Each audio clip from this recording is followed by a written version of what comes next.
Hey Hell Let Loose fans, welcome back. Today I'm breaking down the latest dev update for Hell Let Loose. We finally got details about the new self-propelled artillery guns and new artillery squads which are coming with update 19. Unfortunately, the playtest which was supposed to happen today, Friday, November 7th, was cancelled, and instead a new way of testing upcoming content is going to be launched on Monday, November 10th. But for now, let's run through the major shake-up to artillery which will be tested soon. On top of introducing SBAs like the KV-2 and the Sturmpanzer IV, on the new Smallinsk map, we're also getting 3-man artillery squads.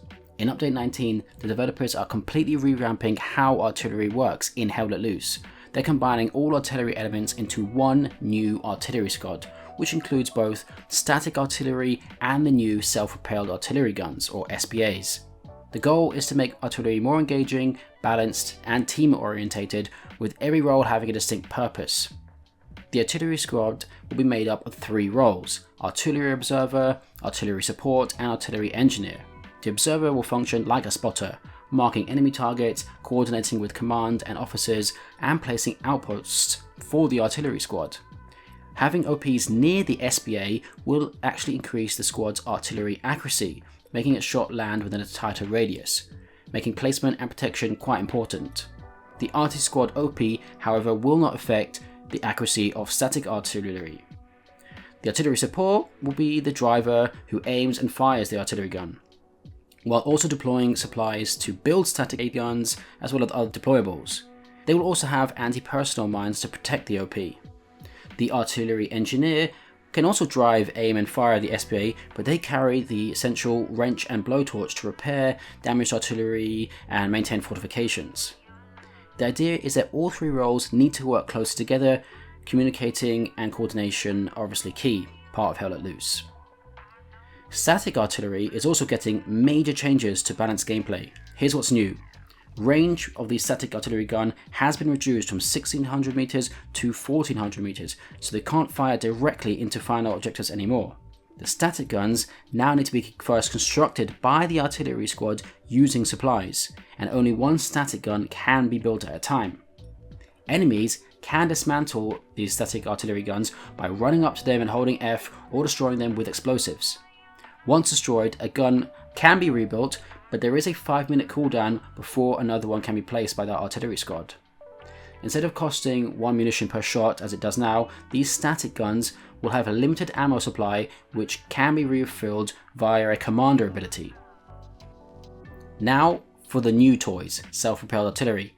These vehicles can of course move around the battlefield, giving artillery players a whole new level of flexibility. For the first iteration on Smallinsk, the Soviets will get the KV-2 and the Germans will get the Sturmpanzer IV. The devs also confirmed that more SBAs will be on the way for the British and Americans, and they'll share details about that in a future briefing. Here's what we know about the SBAs and how they'll differ to static artillery. They will have shorter range, but have much more accurate fire, especially when working with the artillery observer, who can place an OP near the vehicle. Once the observer's outpost is placed, those SBAs will get even lower scatter values, making them more precise. Their shells will deal higher damage to enemy armor, fortifications and garrisons, and they can even use direct fire from their guns in case of emergency, though they are going to be vulnerable in close range, so I wouldn't be going up against a tank one-on-one if I was driving an SBA. It's clear the devs want their self-propelled guns and static guns to both be viable, each with different strengths and weaknesses, and they're really trying to encourage teamwork between squad members to get the most out of the game. Alongside the major artillery overhaul, the other new thing which is coming with Update 19 is of course Smallinsk, and you can see from this tactical map that it's going to have 3 distinct zones: industrial, urban and riverside. The screenshots we've seen so far look quite good. It definitely looks like a proper Eastern Front map, and the devs have said this is their largest urban map so far, and I for one love urban maps, so fingers crossed this one's going to be a fun one to play. It's going to come in 3 variants: day, dusk and night. So now let's talk about how the devs are changing their approach to testing. They recently reviewed their final build for the public test environment for Update 19, which was supposed to happen today, but they decided it really wasn't ready for players just yet. Because of that, they've cancelled the PTA today and instead launching something new to test updates, the experimental branch, and this is happening on Monday. And it's going to be a big shift from how testing has been working so far. The experimental branch is basically going to be a permanent live testing version of the game that anyone can access through Steam.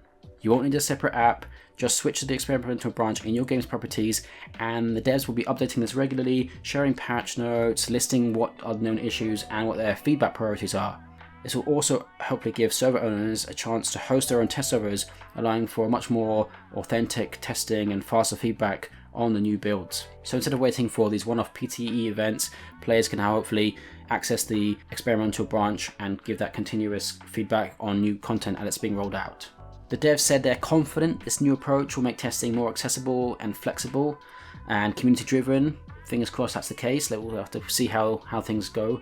But they've also mentioned that there's going to be another blog post coming soon about more details on the SBAs and all the artillery changes before Update 19 officially drops, hopefully before the end of the year. That update was originally scheduled for November, but with all the issues that happened with Update 18 and the crashes, that has been pushed back. So hopefully we get it before year's end. So that's everything the devs have announced. We're getting a massive artillery overhaul, the new Smallinsk map, and a brand new way for players to help shape the game through the experimental branch. So let me know what you think about these changes. Are you excited to try the new artillery squad? Thanks for watching, and if you're on PC, heck, I might see you on the battlefield when experimental branch opens on Monday, November 10th. Hey everyone, I'm IronHeart, and first off, I just want to say thank you. All the support you've given me since I started this channel has seriously inspired me to keep creating more gaming content for you guys. If you'd like to take it a step further, you can now join the channel as a member and support even more. Members get their names in video credits, they can vote in exclusive polls to help shape what videos come next, hang out on Discord, and even jump into matches with me. Your support helps me keep growing and leveling up the channel, so if you're enjoying the videos, hit that join button below to become a member and help me make more epic Hell Let Loose content.